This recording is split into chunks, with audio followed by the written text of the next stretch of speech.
It's time for another episode of Two Marine Dads, where we talk about the journey of life, politics, kids, and family, as seen from the perspective of two United States Marines. Hey guys, John Doerr again with Two Marine Dads. Today's short, we're going to go over the fifth and final guideline. And all that is know the difference between what you cannot change versus what you can change and capitalizing on the latter.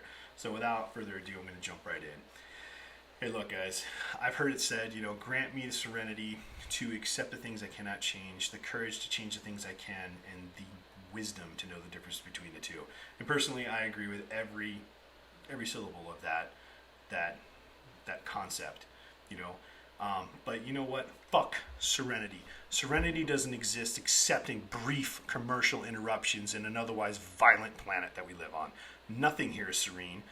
I mean, It's brief commercial interruptions of serenity, and not long ones like for the, for the potty putter or something, or the slap chop weight or whatever.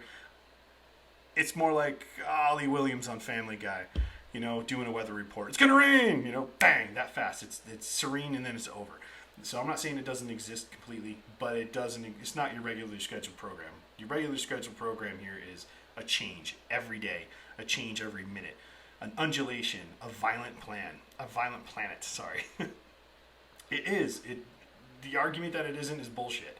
I think you need to have something with a little more zip. I think you should say, make a plan, execute it violently, ignore the incoherent rhetoric that surrounds day-to-day life from naysayers, and then have the balls to change your plan as it changes. Because everyone has a plan until you get punched in the mouth. I think it was Mike Tyson who said that, So think about the original sentence. Have the courage to change the things you can't. Well, you know what? Courage is useless without action. All right? So make a plan and then execute that plan violently. You can't just have courage and then just be like, well, I woke up and I was feeling awful courageous today, so I think I'm good. No, you need to go out and you need to effect change on what it is you're doing. And the only way you're going to do that is with a plan. And then the latter part of that whole concept is the wisdom to know the difference between the two. I agree with that. I like the idea of wisdom. Wisdom is synonymous with experience, all right? And I think that's a great thing. But I think overwhelmingly people go, wisdom equals knowledge. And that is a huge pitfall. Wisdom is not knowledge. What's the difference, John? Well, the difference is knowing that an eggplant is a fruit. It is. So is a tomato. A tomato is a fruit. But you know what?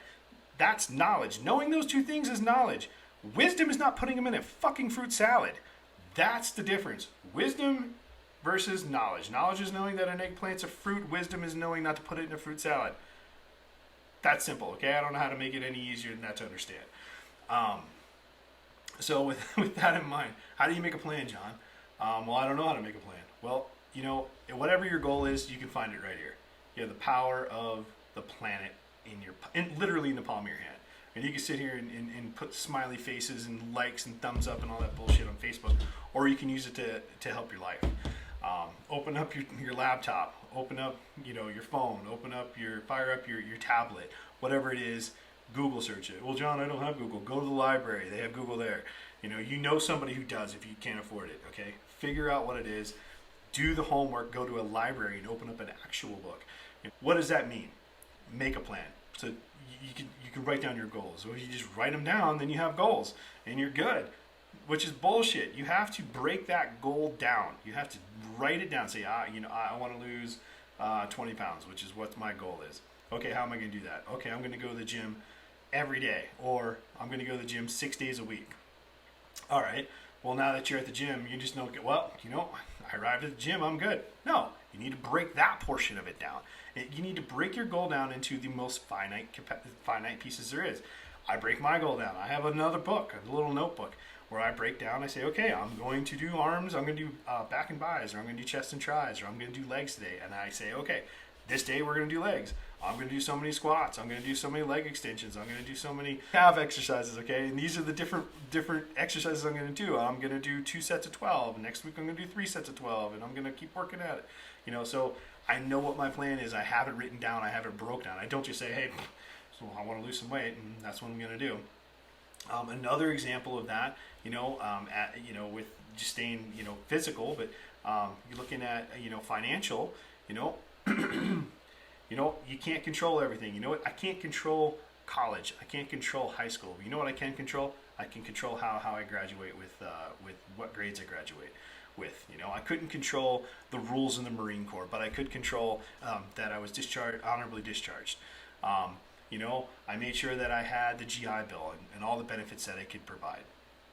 I couldn't control half a metric fuck ton of things in my life, but what I could control was the things within there to effectuate the outcome.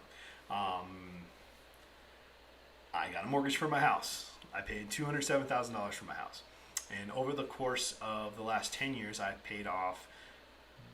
I'm 20 years into my 30-year mortgage and only 10, so I'm actually double the number of payments into my mortgage. So I think the bank thinks that I'm a good risk but a terrible investment, because I've saved $60,000 worth of interest and prepaid $70,000 of my loan. All right, how did I do that? I didn't just walk into the bank and be like, hey, here's a check for 70 grand, guys. Peace. Yeah, no, I've got 3 kids, and they need to eat. I need gasoline to get back to and from. I need to buy clothes and stuff. So that didn't happen. I didn't go in there and just stroke them a check for big money. I saved, and we wrote it down, and we said, okay, how are we going to do this? Every month we're going to save an extra $50. Hey, you got a pay raise. Okay, we're gonna change that to 100. We're gonna change that to 500. If we come into extra money here and there, we're gonna throw 1,000 at it here and there. We got a tax return. Bang, we're gonna throw $5,000 at it, which is my money anyway. Thank you, government, for giving it back. But those were the types of things, we had rules. We said we're going to stay the fuck out of Starbucks, and we're not going to pay $7 for a latte. We're going to go to Albertsons, and we're going to buy the nice beans, the Starbucks beans, and I can make 40 cups of coffee out of this for $7. I can make 40 cups of coffee. I like their coffee. I think it's good. But I'm not going to pay $7 a pop and stand in line and waste all that time when I can just come here and grind my own beans and make my own cup of coffee, and I can save bank by doing it that way. So we had a plan, and we executed that plan as violently as we could. Hey, there were months where shit happened, and we couldn't do that. We had to make the minimum amount of payments due. There were weeks where we don't want to use our credit card, and we try not to, but there were weeks that we had to make ends meet.